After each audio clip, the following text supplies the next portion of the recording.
Welcome to Path Pulse, Pathology Innovators in Action, your go-to podcast for practical and implemented digital pathology insights. Welcome to the Path Pulse, Pathology Innovators in Action podcast. We're thrilled to announce our rebrand here from Ask a Pathologist podcast. So this podcast is dedicated to showcasing the pioneers, innovators, and movers and shakers who are transforming digital pathology from theory into practical, implemented and viable solutions. So we're excited about the rebrand and excited to continue these interviews.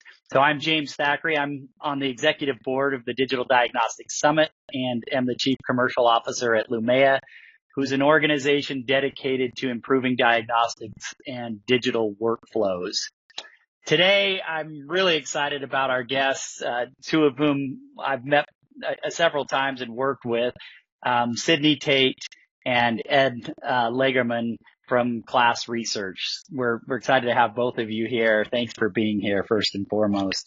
Why don't we do this? I'd love for you to both introduce yourselves and then take a few minutes, if you would, and just help us understand who KLAS is as an organization, a little bit of the history, because I think that'll be incredibly relevant. I think most of our listeners will know who you guys are, but for those who don't, it would be great to get a little bit of the history of who KLAS is. Why don't we start with you, Sid, and go to you, Ed, after that, if that works. Absolutely. Thank you so much, James, and thank you for having us. We are so excited to get to be here today, and we will take any opportunity we can to talk digital pathology. We love this space and the research that we get to do in this, so thank you. By way of introduction, I'm Sidney. So I am an insights director here at KLAS. I'm kind of a partner in crime with Ed with all of the digital pathology research we've done. So I've been here for about 3 years working on the digital pathology research, both in Europe and in the United States. Kind of the data guy in the background. So I analyze a lot of our data, look at the industry trends, and I help to write the reports that we publish as well, as Ed leads out in the space. But kick it over to you, Ed. Yeah, thanks, James, as well. We're passionate about digital pathology. We're happy to help the industry any way we can. I've been working with KLAS for about 10 years, and currently I'm the global director of digital pathology. That's one of my areas of expertise. So I lead the efforts in publishing industry reports on digital pathology. We have published many reports already, and our goal here at KLAS is to help two groups of people, right? First is the healthcare provider, is the pathologist out there that's thinking about implementing the solution, doesn't know which vendors they can count on. These people usually meet with a lot of vendors, right? And vendors make a lot of promises. Some of these vendors are really good at keeping their promises and delivering on those expectations. Others fail to deliver at that level. So our goal here is to really highlight to the industry how vendors are doing in meeting the needs of their clients, right? And fulfilling those promises they made when signing the agreement. So KLAS has been doing this for almost 30 years, publishing reports for healthcare IT. That's all we do, publishing this information to help the industry, right? And the digital pathology, we started doing this in 2019, right before the pandemic. So it's a great timing because that's when we saw, pick up in the industry, increasing the adoption. So we're very happy to be in this space and helping the market. Thank you both. I'm really excited to get into some of this because you guys are the experts in industry trends and the fact that you started in 2019, I agree that was an interesting and good time to start because the pandemic did kickstart at least people's thought process around digital pathology. If they weren't thinking about it before, they certainly were during the pandemic. Let me ask you this. And either of you can answer, and you can tag team however you want to do it. But as I think about KLAS and some of the things you've done historically, my first question would be, how do you compare? Because when Lumea started, 11, 12 years ago, we were early in our vision of what digital pathology could do. We often compared it to radiology, and radiology had already gone digital that ship had left quite a few years ahead of digital pathology and still is way ahead. I guess give us an idea as you compare those two industries. Maybe just give us some background on that and what you see, any similarities you see, and maybe even a couple of the big differences when you think of radiology versus pathology and their journey to go digital. Absolutely. It's a good question, because the KLAS was here doing these reports for radiology 25 years ago or so. Mm-hmm. Sid and I were not here yet, right? Okay. Our colleagues were working on that. And there are some similarities because it was a huge change, right? And at the beginning, if you go back in time, it was it was a big change, of course, a lot of investment and a lot of uncertainties, right? Is this going to be worth the investment? Going digital, I get a PACS, for example, but I don't have an X-ray, digital X-ray. What am I going to do with it, right? So there's a lot of uncertainties at the time, just like it is now with ROI, for example, right? How can I justify the investment in digital pathology? And of course, the nuances are different. But if you go back and ask those people in radiology 25 years ago, it was a similar circumstances at the time. Should I invest in this? Now, who is doing it? What are the outcomes? What kind of benefits am I going to get out of it? If you ask them today, there's no questions, right? It was a good move. And this research we do globally. There are some developing countries where we find people still using film for radiology. Like this 20, 30 years later, some organizations are still debating if they should invest in a digital X-ray. Can you even believe on that, right? If you ask any organizations that have done that, like went through that journey, there are no questions on their mind that it was a worth investment, not just on ROI, but on the benefits, the clinical benefits for patients, right? And so I think today we're having those questions for digital pathology. We have interviewed, Sid and I personally have visited many sites doing digital pathology. Those that have done this, have went through that transformation, there are no questions on their mind that it was a good investment, right? There's no way back. That's what they tell us. There's no way back. We're so happy with digital pathology. It's not perfect yet. There's still a few things we want, but there are no questions in their mind that they should go back. So that's a really good insight for the market. That's awesome. Thank you. That's great insight. Sid, let me ask you, because you mentioned earlier, as KLAS looks at not only the U.S., but they've kind of looked at Europe and other areas of adoption with digital pathology. In your assessment of that, where do you figure the U.S. market is in comparison to Europe, for example? If we want to clump all of Europe together, I guess you could divide up Europe, but maybe we don't have time for that. But where is the journey similar, and maybe where it's different, and why? What would you say the differences are? So there are certainly differences. We know that Europe has led the way when it comes to digital pathology adoption. And I should note and caveat everything that we say that when we do a lot of our research, we are very focused on clinical adoption of digital pathology specifically for primary diagnosis. So that's what we've been trying to measure, both in Europe and more heavily in the U.S. right now. But what we've seen is various European countries, especially, they kind of led the way when it came to adopting digital pathology. And there's a couple of different things that we can point to show that there were different barriers that they had to jump over that are different than the barriers that and the organizations in the U.S. have to jump over to adopt digital pathology. Funding looks very different, I should say, in Europe, in many countries there, versus the U.S., where you have more of kind of the public, I should say, kind of government health insurance, and then the health sector just looks very different. So the funding sources, it can be driven more by the NHS, for example, in England, can drive the funding there. And we know that maybe they may not have as much money as some of these individual organizations in the U.S., but it can be more of kind of a group, a push towards digital pathology versus in the US, it's a very kind of individual decision for all these organizations who have to justify the ROI every single time they're deciding whether or not to invest. So that looks different. We know that the process to get CE marked versus FDA cleared is also very different. So we saw more CE marking happening in Europe, which also just kind of eased organizations into feeling comfortable moving into digital pathology.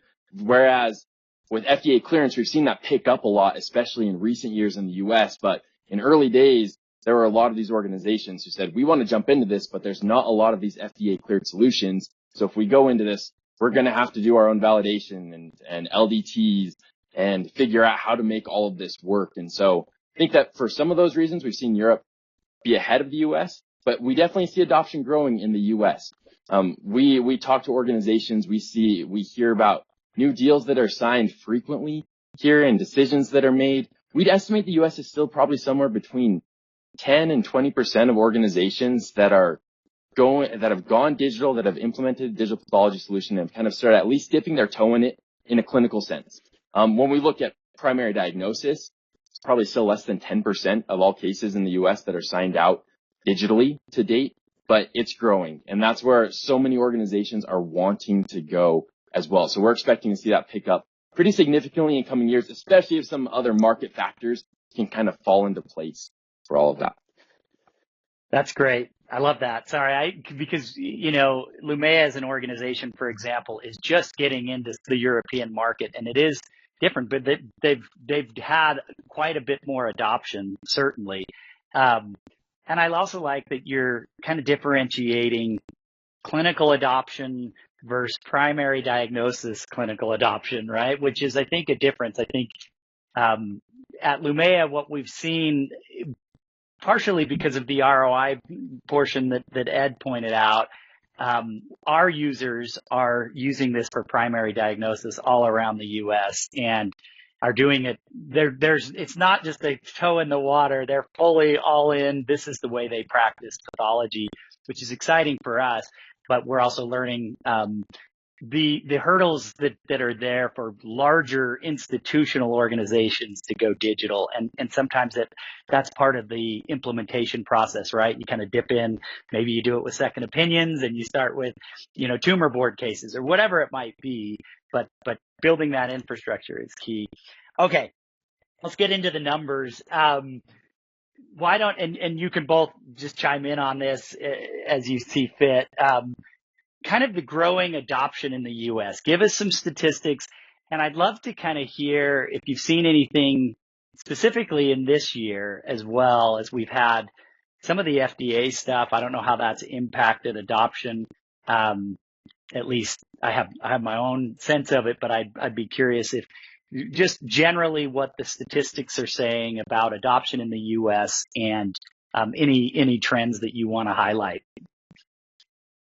Absolutely. Ed, I can start with some stats, and then I'll let Ed talk more of the generalities there too. So on the stat side, one of my favorite things that we get to see at KLAS is we also do a lot of measuring on the enterprise imaging front and understanding kind of on the broader scale, what are organizations trying to bring into their enterprise imaging strategies, store centrally, view from a central location as well. We asked throughout all of last year and going into this year, what service lines organizations were looking at pulling into their enterprise imaging strategies. When we looked at this data as of the Digital Diagnostics Summit last year, it was about 20% of those who said they want to expand their strategies that were looking at digital pathology specifically.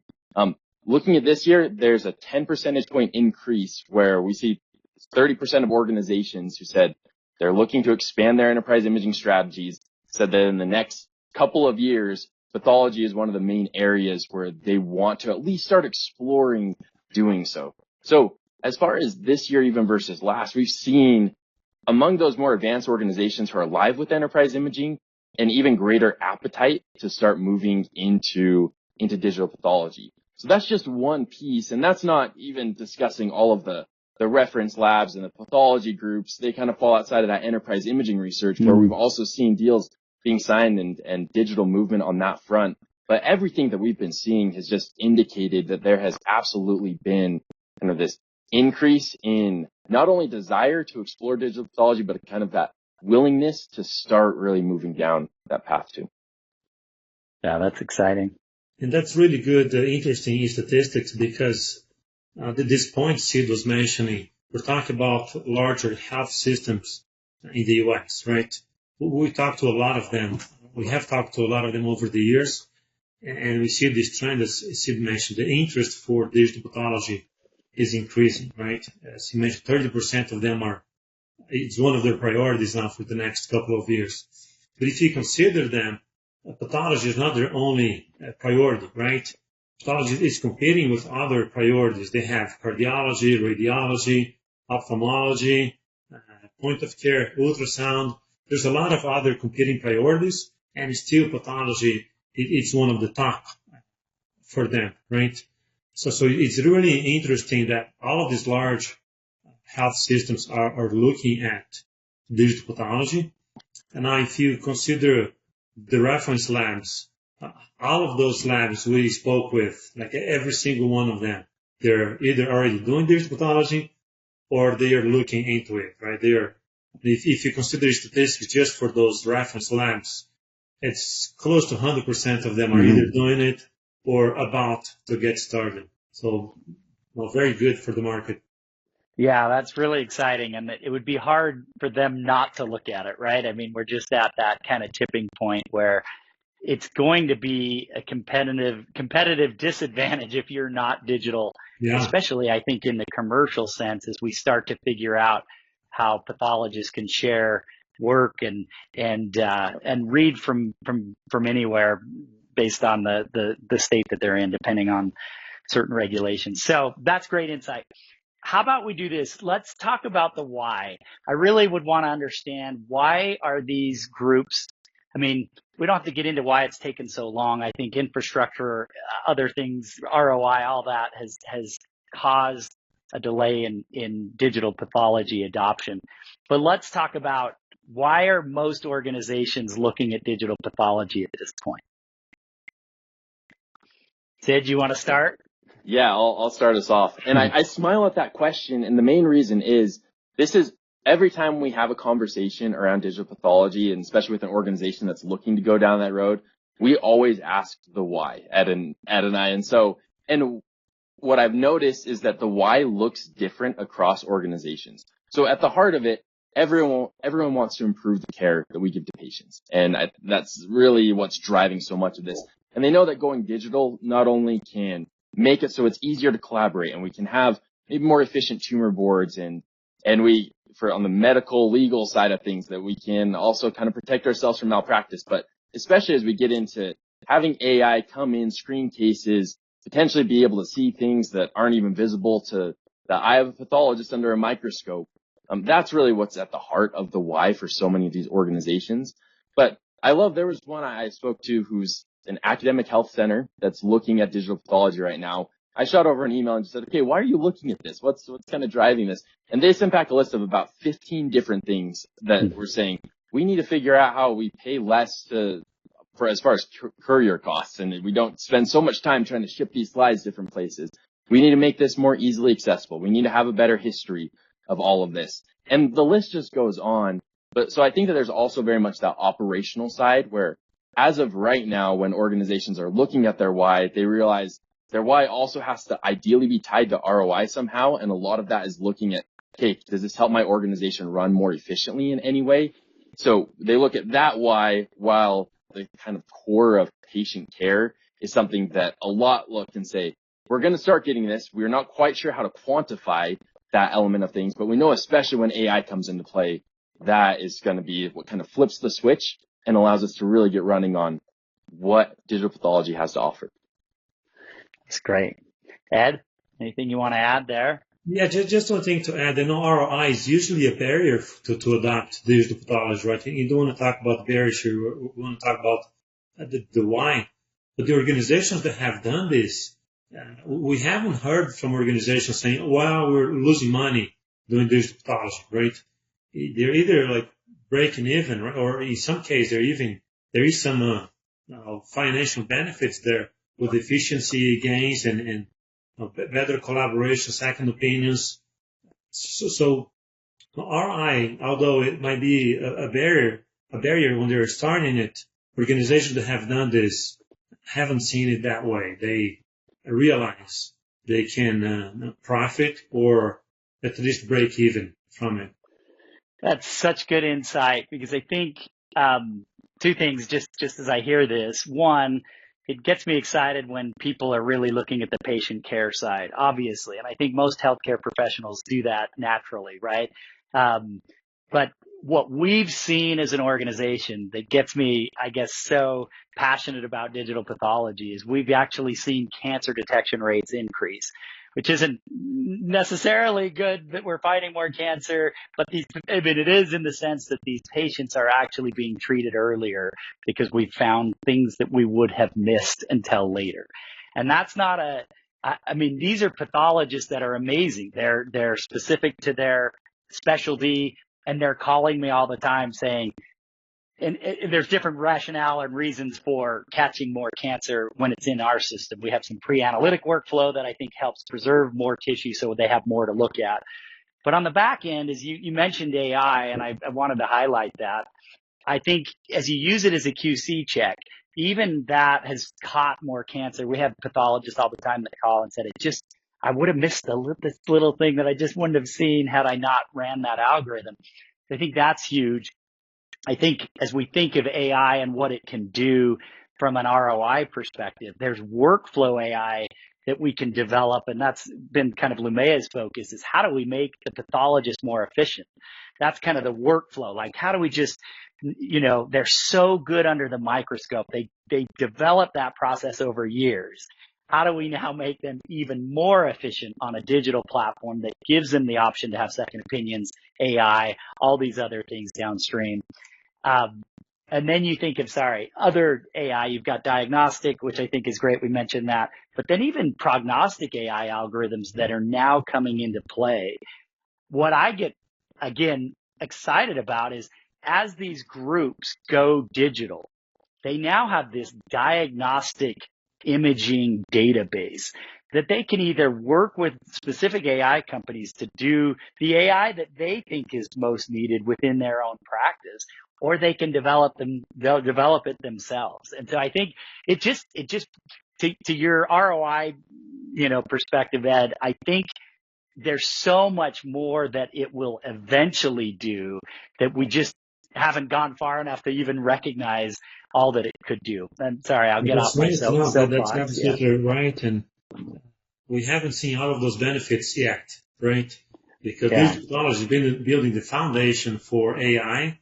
And we have validated some organizations doing AI in a broad scale. And wow, when you talk to one of those organizations, it's a different level of conversation, right? These guys figure out the benefits of digital pathology. The majority of organizations, they're using AI lightly yet for different reasons, right? Maybe FDA clearance or costs involved on the usage of AI. Who's going to pay for that? But digital pathology builds the foundation for that deep adoption of AI. That's a complete game changer, right? Yeah, and I think I think sometimes we don't add that into the ROI up front because it's a delayed ROI, but it's real. And those organizations, even organizations we've worked with that have been reading digitally now for 7 or 8 years, they have a huge database of very specific data that's digitized that they can utilize to improve workflows and diagnostic AI algorithms and working with these different organizations. So it gets pretty exciting. So I appreciate that insight. Let's, as you start to think of some of the challenges, and I don't want to get into the challenges. I think it would be great for you guys to highlight kind of industry needs for more adoption. Specifically standards and regulations, and maybe say it again, you start and then we'll go to Ed. Does that work? Yeah, absolutely. So, and this is a very pertinent question because I'll refer back to that academic health center said, we have a quick list of 15 things that we are so looking forward to achieving when it comes to moving into digital pathology. But then the caveat, and I actually have the exact quote here. So let me just read what this individual said, and this is an IT director at this academic health center, but they said, there are so many reasons to move forward, and clinically, the support for doing this is evident.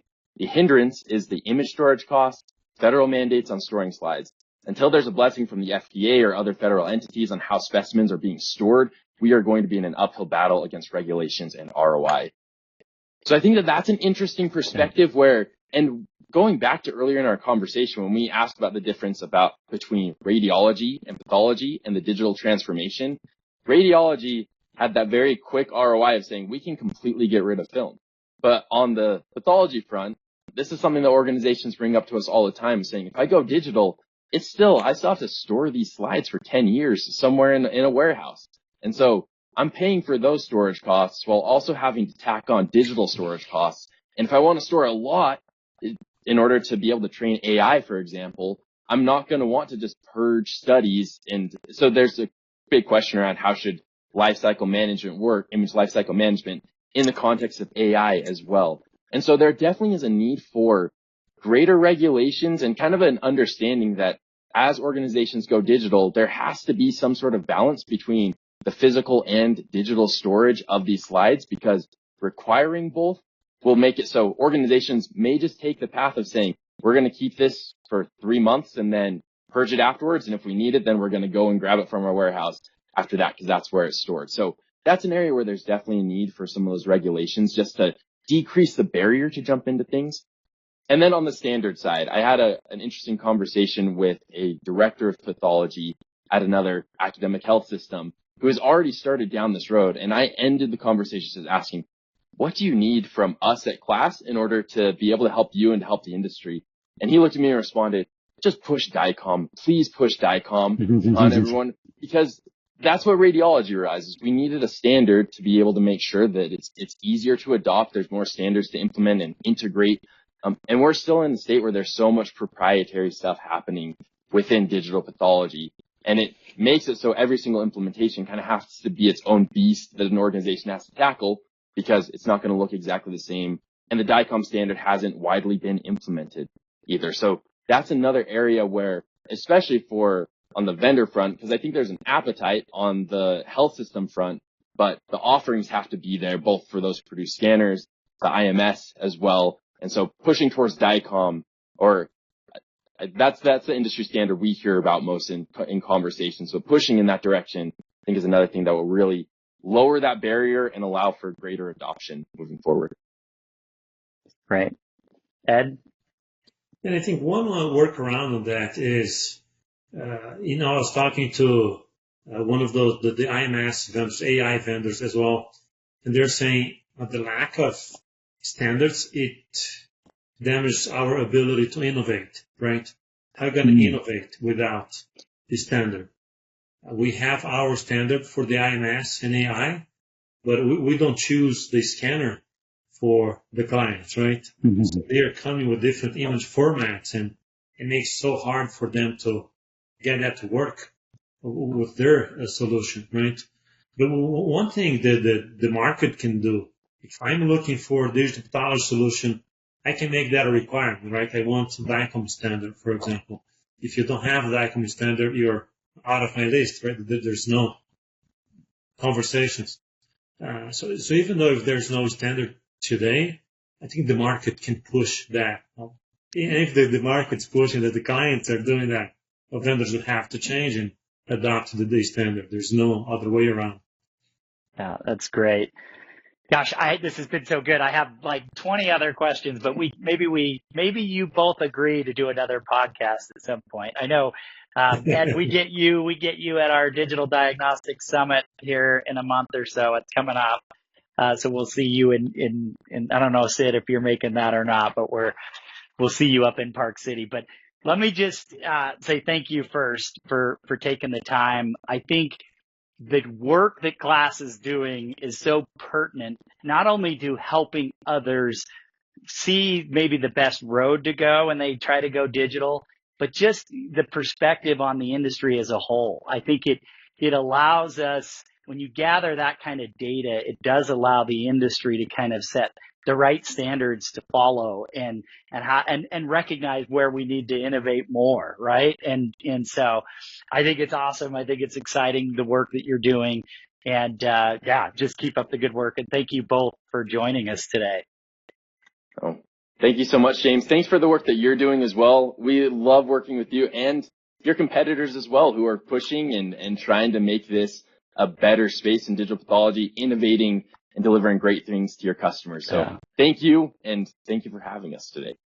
Thank you for having us. It's a pleasure to be here and collaborate with you and the market. Looking forward for future opportunities to collaborate with you and your team. Awesome. Thank you, guys. Thanks for listening to Path Pulse, Pathology Innovators in Action. Tune in next time for more inspiring conversations with digital pathology experts.